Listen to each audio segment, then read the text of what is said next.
पंचायत चुनाव आने वाले हैं और पंचायत चुनाव से पहले कुछ भ्रष्ट प्रधान पंचायत सचिव इस होड़ में लगे हुए हैं कि वो लाखों लाख रुपए निकाल कर अपनी जेब गर्म कर ले। ऐसे में अगर जिला प्रशासन उन पर एक्शन लेता है तो आखिर हर्ज क्या है। कल आपने देखा कि बलरामपुर कलेक्ट्रेट परिसर को किस तरह से लोगों ने घेर लिया था।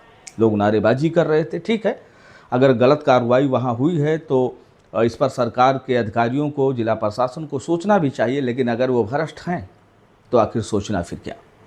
ऐसे में लोग ये बताते हैं कि दबाव इसलिए बनाया जा रहा है ताकि ये लोग खुलेआम भ्रष्टाचार करें और जिला प्रशासन तमाशा देखे।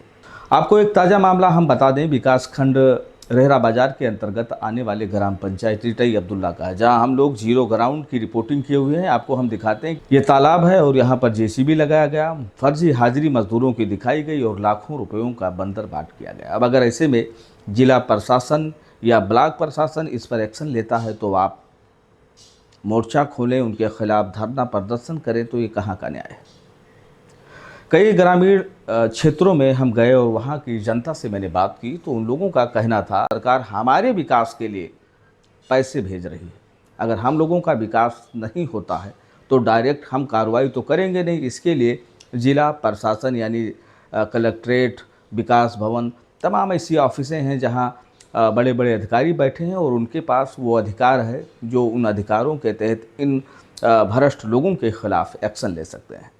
कि लोग ये बता रहे हैं कि इन लोगों को बड़ी तकलीफ़ है क्योंकि ये लोग भी लूट खसोट करेंगे और जिला प्रशासन एक्शन लेगा तो इनको भी जेल जाना पड़ेगा। इसलिए इन लोगों ने एक बहुत बड़ा मोर्चा खोल दिया और इस मोर्चे का मतलब सिर्फ यही है कि जिला प्रशासन सिर्फ तमाशा देखे और ये लोग लूटते रहें। आप किसी भी ग्राम पंचायत में चले जाएंगे, आपको विकास नज़र नहीं आएगा।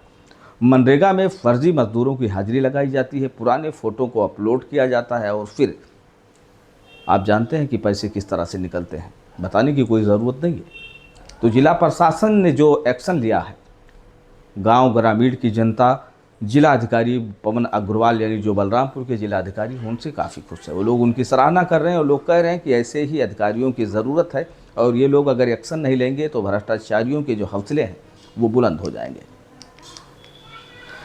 ताज़ा मामला विकास खंड रेहरा बाजार के अंतर्गत आने वाले इटई अब्दुल्ला का है, जिसकी एक खबर ऑलरेडी चल चुकी है, लेकिन अभी तक तो कोई एक्शन और रिएक्शन देखने को नहीं मिला। वजह क्या है कि विकास खंड से लेकर गांव ग्रामीण तक लोग मिले हुए हैं और इसीलिए कोई किसी को कुछ कहना नहीं चाहता। जहां गांव की जनता उबाल खाए हुए बैठी है, आक्रोशित है, वो चाहती है कि फ़ौरन एक्शन हो। ताज़ा मामला ये है कि यहाँ पर एक तालाब है जिसको आप देख रहे हैं तस्वीरों में। इस तालाब को जेसीबी लगाकर खुदवाया गया और मज़दूरों की हाजिरी भरी गई, फिर फर्जी तरीके से यहाँ लाखों रुपए निकाले गए।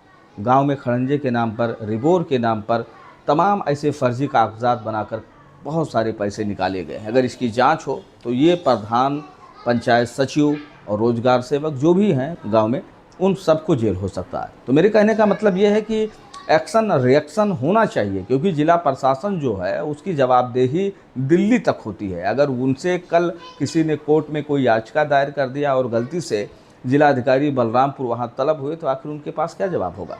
कोई जवाब नहीं होगा। इसलिए उन्होंने यहाँ पर एक्शन लिया और एक्शन का रिएक्शन कुछ इस तरह से हुआ कि लोगों ने कलेक्ट्रेट परिसर में हंगामा किया और जिलाधिकारी बलरामपुर के खिलाफ हल्ला बोल मचा दिया। इस वक्त हम इटई अब्दुल्ला के नज़ीर डी पर मौजूद हैं और आप देख सकते हैं कि ये वही तालाब है जहां पर 1 वीक पहले जेसीबी ने अपना काम किया था। बताया जाता है कि जेसीबी 9 घंटे चली। कितना पैसा दिया 9 घंटे का आप लोगों ने? अरे अब 9 घंटा का 12 के हिसाब जोड़ ली। 12,000 रुपया घंटा चल रहा था क्या? 1200 रुपया घंटा। अच्छा, 1200 रुपया घंटा जी। जेसीबी यहाँ 9 घंटे चली और मैं दिखाना भी चाहता हूँ कि इसकी जो लंबाई है 35 मीटर है। एक बार दिखाइएगा तस्वीरों में कि ये वही तालाब है जहाँ पर जेसीबी 9 घंटे चली और इसकी लंबाई 35 मीटर, चौड़ाई 30 मीटर बताई जा रही है। सबसे बड़ी बात तो ये है कि गर्मियों का सीज़न है, मज़दूरों का अकाल भी पड़ा हुआ है, लेकिन सिस्टम जो है, जो नियम और कानून है, ये कहीं या कतई इजाज़त नहीं देता है कि यहाँ जेसीबी लगाई जाए। लेकिन अब इस मजबूरी को सरकार अच्छा मानती है या बुरा मानती है तो जांच का विषय है। और मैं आपको एक बार और बताना चाहूँगा कि ये इटई अब्दुल्ला का नज़ीर डी है जहाँ पर ये तालाब की खुदाई हुई है।